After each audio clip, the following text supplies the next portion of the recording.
Hello everyone, আসসালামু আলাইকুম। ইসমি welcome to my another video. তো আজকে আমাদের সাদিকার জন্মদিন। সকাল থেকে মনটা অন্যরকম লাগছিল। আমি ভাবছিলাম রাতে ঠিক 12টা বাজতে ছোট্ট একটা সারপ্রাইজ দিব।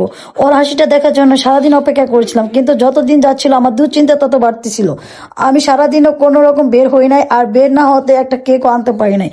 তো কেক যেহেতু আনতে পারি নাই, সেহেতু আমি চুপ করে বসে রইলাম। 12টা বাজতে আর সময় নেই। সাদিকা ঘুমানো ভান করে বিছানায় শুয়ে আছে, কিন্তু আমি জানি ও আমার মতো অপেক্ষা করছিল কিছু একটা হবে ভেবে। আর সেই ভাবনাটাই আমাকে আবার দাঁড় করিয়ে দিল। আমি গেলাম রান্নাঘরে, দেখি কেক বানানোর মতো কিছু নেই ময়দানে। যা আছে পাউরুটি, একটা ডিম, একটা কলা, একটু চিনি আর সামান্য বেকিং পাউডার। আমি ভাবলাম ভালোবাসার কেক বানাতে কি এসবই লাগে? না, লাগে শুধু ইচ্ছা। তো আমার ইচ্ছা শক্তিতে আমি বেছে নিলাম 3টা ডিম নিলাম। ফার্স্টে ডিমগুলো সুন্দরভাবে মেকিং করলাম, এরপর এটার ভিতর চিনি দিয়ে দিলাম। চিনি দেওয়ার পরে আটা যেহেতু নাই, সেহেতু আটা আমরা দিতে পারতেছি না, নিয়ে নিলাম একটু বেকিং পাউডার। আর বেকিং পাউডার দেওয়ার পর নিলাম গুঁড়ো দুধ। গুঁড়ো দুধ দেওয়ার পরে এটা ভালোভাবে মিক্স করতেছিলাম আমি, যাতে সুন্দরভাবে মিক্স হয় আর এটা বাজে স্মেলটা না আসে।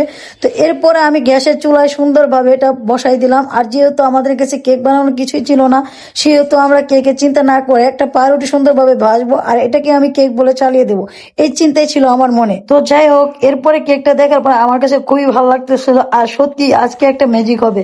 একদিকে সময় 11টা 52, আমি তাড়াতাড়ি কেকটা বানালাম আর হাতে গরম, কিন্তু মন ভরে গেছে এক অদ্ভুত তৃপ্তিতে। কেকটা ছোট হলে মনে হচ্ছিল আমি যেন নিজের হাতে একটা সুখের মুহূর্ত বানিয়ে ফেলেছি। 11টা 59, ঘরটা অন্ধকার করলাম, হালকা একটা মোমবাতি জ্বালিয়ে কেকের উপর রাখলাম। তো এদিকে ঠিক 12টা বেজে গেছে আর আমি আসিয়া ভাবতেছিলাম ওকে সারপ্রাইজ দিব। আর যেহেতু ও রাগ করে ঘুমিয়ে পড়ছিল, সেহেতু আমরাকে ঘুম থেকে উঠিয়ে একটা সারপ্রাইজ দেওয়ার জন্য ওর রুমে চলে গেলাম। আর চলে যাওয়ার পরে ও কোনোভাবে উঠতেছিল না আর খুবই বেশি কান্না করতেছিল, কারণ কাঁচা ঘুম ভাঙতেছিলাম আর ও অনেক বেশি কান্না করতেছিল। আর ওই একটু এমনিতেই অন্যরকম, কোনোভাবে উঠতে চাচ্ছিল না। জোর করে উঠাইলাম, যেহেতু সারপ্রাইজ দিব, সেহেতু না উঠাই তার পারি না। তো ওকে উঠানোর পরে ওরে বললাম চলো এই রুমে চলো, দেখো তোমার জন্য একটা সারপ্রাইজ আছে। আর সারপ্রাইজের কথা শুনলে ও অনেক বেশি এক্সাইটেড থাকে। আর আমরা এখানে নিয়ে আসলাম। নিয়ে আসার পরে ওরে যখন আমি সারপ্রাইজটা দিলাম, ও এত বেশি খুশি হলো যেটা ধারণার বাইরে। ওর খুশি দেখে আমাদের অনেক বেশি খুশি লাগতেছিল। আর এরপরে আমরা কেকটা কাটলাম। কেকটা কাটার পরে ওকে খাওয়াইলাম, আর এটা নিজের হাতে বানাইছি। এটার এক্সাইটেডমেন্ট অনেক বেশি ছিল, কারণ আমি তো কখনো ভাবতে পারি নাই এরকম একটা সারপ্রাইজ ওকে আমি দিতে পারবো আর নিজ হাতে কেক বানিয়ে খাওয়াবো। আর যেহেতু আটা থাকতো, সেহেতু আরো বেশি জোস হইতো কেকটা। যাই হোক, আজকের ভিডিওটা এই পর্যন্তই। এই ছিল আজকে সাদিকার সারপ্রাইজ ভিডিও। সো সবাই ভালো থাকবেন, সুস্থ থাকবেন, দেখা হবে নেক্সট কোনো ভিডিওতে। আল্লাহ হাফেজ।